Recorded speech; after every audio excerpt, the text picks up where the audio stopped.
अस्सलाम वालेकुम, मैं हूं साजिद हसन। आप मेरा यूट्यूब चैनल देख रहे हैं। एशिया कप के शेड्यूल के हवाले से, वहां बारिशों के हवाले से और पाकिस्तान क्रिकेट बोर्ड ने जो कुछ भी कहा था, अब इंडिया के अंदर से भी इस हवाले से आवाज़ें आ रही हैं कि ये कौन शेड्यूल को छेड़खानी कर रहा है। और जब बारिश का मसला था उसके बावजूद भी किसने कोलंबो के अंदर ही मैचेस का इनेकाद को यकीनी बनाया। और इस हवाले से जय शाह और इंडियन टीम को तनकीद का निशाना बनाया जा रहा है। कोई आम बंदा तनकीद नहीं कर रहा है।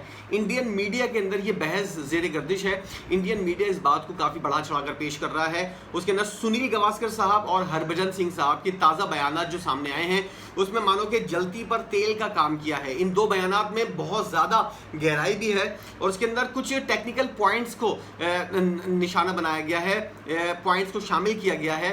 सुनील गावस्कर साहब की जानिब से जो कहा गया है वो इंडियन मीडिया के अंदर काफ़ी ज़ेर बहस है। उसके अंदर काफ़ी बहस भी हो रही है और सुनील गावस्कर साहब खुद भी आ रहे हैं मीडिया के ऊपर, बीबर भी दे रहे हैं टेलीफोन कॉल के ऊपर, और जो भी अखबार का नुमाइंदा उनसे मिलता है उसके ऊपर उससे बात भी करते हैं और बताते भी हैं कि क्या कुछ वो सोच रहे हैं।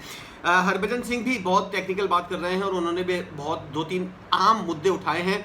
लेकिन सुनील गावस्कर साहब की अगर बात की जाए तो उनका ये कहना है कि ये चीज़ पता करनी होगी कि एशियन क्रिकेट काउंसिल के अंदर और ये वाली चीज़ कौन फैसले कर रहा है। सुनील गावस्कर साहब ये वाली बात पूछ रहे हैं कि एशियन क्रिकेट काउंसिल के अंदर कौन ये वाले फैसले कर रहा है। हम पाकिस्तान के अंदर बैठकर एक छोटा सा सहाफ़ी जो है वो इस बात को जानता है कि जय शाह की तरफ से सारे फैसले हो रहे हैं, लेकिन सुनील गावस्कर साहब को इंडिया के अंदर बैठकर इतने हाई प्रोफाइल शख्सियत वो इस बात से बिल्कुल भी वाकिफ़ नहीं है कि कौन एशिया कप के फैसले कर रहा है। सबसे पहली बात जो है उन्होंने ये वाली बात की कि इस चीज़ का पता लगाना होगा कि किसने ये वाला फैसला किया, और जब एक जगह बारिश का इम्कान है तो फिर वहाँ से फौरी तौर पर मामलात को, मैचेस को जो है वो दूसरी जगह शिफ्ट क्यों नहीं किया गया और पूरे एशिया कप को क्यों दांव पर लगाया जा रहा है। बहुत बड़े सवाल सुनील गावस्कर साहब ने खड़े किए हैं। उनका ये भी कहना है पूरा 1.5 महीना जो है वो इस टूर्नामेंट की तैयारी की जाती है और वर्ल्ड कप से पहले एशिया कप एक बेहतरीन प्लेटफॉर्म था कि जहां पर अपनी टीमों को जांच करने का मौका मिलता, और वो एक बगैर प्लानिंग के और ख़राब प्लानिंग के नतीजे में ये टूर्नामेंट जो है ये ख़राब किया गया है। इसके बारे में पता करना होगा क्योंकि टीमों को अपनी सलाहियतें और दूसरे की कमज़ोरियों को जाँचने का इससे बेहतर कोई मौका नहीं मिलता। अगर इस टूर्नामेंट को जानबूझकर, जैसा कि लग रहा है और इसके इम्कानात भी ज़्यादा हैं और ये बात बिल्कुल कंफर्म हो चुकी है कि जानबूझकर इस टूर्नामेंट को निशाना बनाया गया है, इस टूर्नामेंट को ख़राब किया गया है, तो उन्होंने कहा है कि इस चीज़ को पता करना होगा कि इसके पीछे कौन है। और अगर पीछे पता करेंगे और पीछे कौन है इसका जायज़ा लेंगे तो अंदर से इंडिया के ही जय शाह निकलेंगे। सुनील गावस्कर साहब को मैं अभी बता देता हूँ कि जय शाह ने किस तरह इंडियन टीम को निशाना बनाया और उन्होंने जो बहाना किया था, जय शाह ने मैचेस से दम्बोला और दूसरी जगहों पे पाली के लिए मुंतकिल ना करने का, इसके ऊपर जो जवाब पेश किया था जय शाह ने, उसके अंदर मुकम्मल तौर पर इस वक्त इंडिया की टीम फंसती हुई नजर आ रही है। उनका ये कहना था जय शाह का, इंडिया की टीम को प्रैक्टिस के लिए और होटल के अंदर मयारी सहूलियात नहीं मिल रही, जिसकी वजह से इंडियन टीम ने ये फैसला किया है कि वो दम्बोला नहीं जाएगी। उन्होंने सारा मलबा जो है वो इंडियन टीम के ऊपर डाल दिया है और उसी के ऊपर सुनील गावस्कर साहब ने ये वाली बात का इजहार किया कि टीम्स जो होती हैं उनसे किसी किस्म की कोई पूछने की ज़रूरत नहीं होती। जो ऑर्गेनाइजेशन होती है, जो ऑर्गेनाइज कर रहे होते हैं, वो लोग इस बात का जायज़ा लेते हैं और इस बात का ऐलान करते हैं कि कौन सी चीज़ कहाँ होनी चाहिए। टूर्नामेंट करवाना ज़्यादा अहम था बजाय इसके कि थोड़ी बहुत कम सहूलियात के अंदर गुजारा करना। यही चीज़ हरभजन सिंह ने भी की है। हरभजन सिंह ने भी ये वाला मामला किया है कि जिस ज़माने में हम खेलते थे उस ज़माने में टीम से कोई नहीं पूछा जाता था कि ट्रेनिंग सेशन कहाँ होना है, होटल के अंदर ये सहूलियत नहीं है, ये सहूलत है। उन्होंने कहा कि आजकल इंडिया की टीम जो है वो बहुत ज़्यादा जो है वो नखरे वाली हो गई है, खिलाड़ी बहुत ज़्यादा आराम तलब हो गए हैं। हरभजन सिंह ने वाली बात की कि हमारे ज़माने के अंदर अगर कहीं ज़्यादा सहूलियात नहीं है, थोड़ी बहुत सहूलियात हैं, वहाँ पर भी हम गुजारा कर लेते थे और एक प्रोफेशनल टीम को उसकी इस तरह गुजारा करने का जो है वो आदत होनी चाहिए।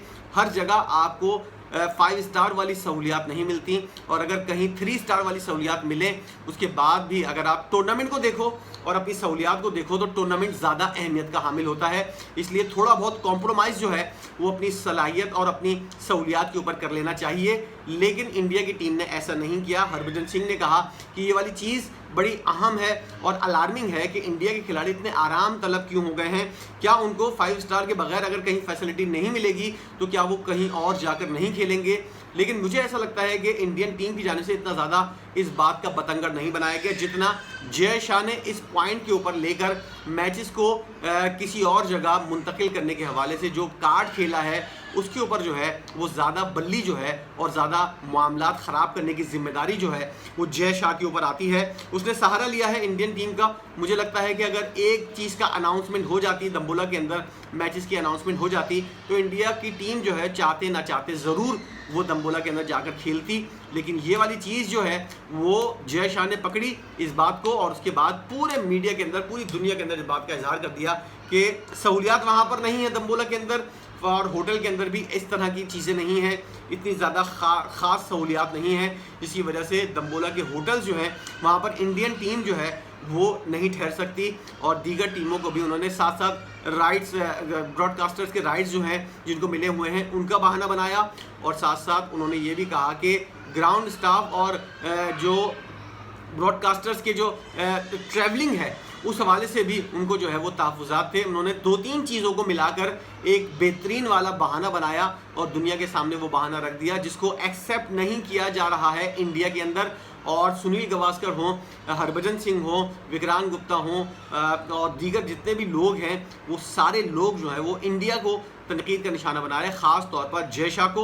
और जब से ये वाली बात पता चली है कि जय शाह ने ये वाली बात बताई है कि इंडिया की टीम नहीं आना चाहती सहूलियात की वजह से, तो सारी तोपों का रुख जो है वो इंडियन मीडिया की अब इंडिया की टीम के ऊपर भी हो गया है। उनका ये कहना है कि आप लोगों को बेहतरीन तैयारी का मौका मिल रहा है, उसके बावजूद भी आप पाकिस्तान से हारने के डर की वजह से जो है वो अब मैचेस खेलने को ही तैयार नहीं है कि कहीं ऐसा ना हो कि पाकिस्तान हमको हरा दे। और यही बहाना जो है वो जय शाह को भी सूझा था।